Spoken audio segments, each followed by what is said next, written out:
Sadhvi doctor Amrita दीदी के नाम से पिंजौर क्षेत्र में एक गुरुकुल चला रही हूँ पिछले 25 वर्षों से। तो हरीश गोयल जी से हमारा संपर्क हुआ और फिरोजपुर को आज विशेष रूप से बधाई देना चाहती हूँ कि यहाँ पंजाब की इस धरा पर इन्होंने ये बहुत महत्वपूर्ण जो है एक चरण प्रारंभ कर दिया गुरुकुल के माध्यम से। तो ये जो नन्हे नन्हे कृष्ण बलराम आपके इस गुरुकुल में आ गए हैं पढ़ने के लिए, ये आप लोगों की जिम्मेदारी है।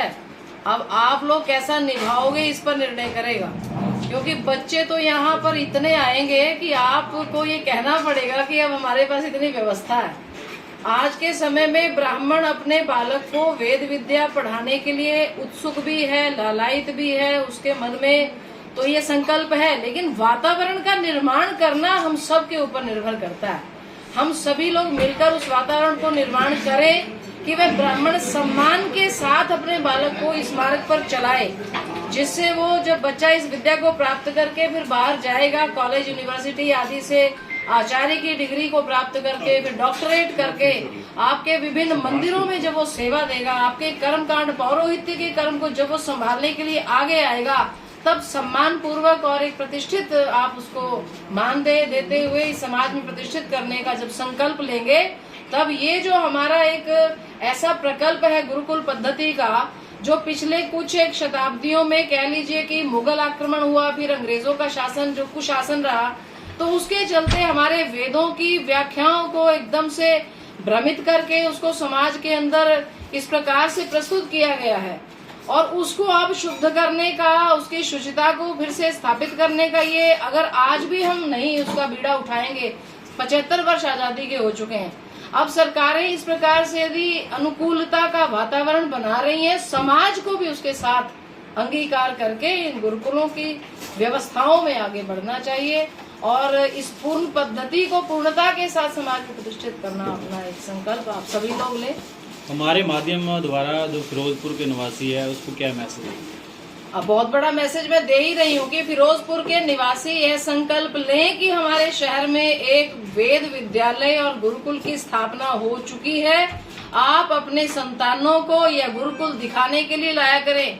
आप अपने बच्चों को इन गुरुकुल के विद्यार्थियों का दूर खड़े होकर दर्शन करवाएं कि यह हमारी मूल प्राचीन पद्धति है शिक्षित होने की, दीक्षित होने की।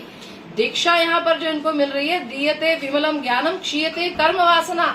हमारे यहाँ भारत में शिक्षा का अभिप्राय होता था कि कर्म जनित वासनाओं को कैसे मिटाया जाए, अपनी बुद्धि में विमल ज्ञान की प्रतिष्ठा कैसे की जाए। आज मॉडर्न एजुकेशन कतई इस कार्य को नहीं निभा रही है, इस गुरुकुल में वो निभाया जाएगा।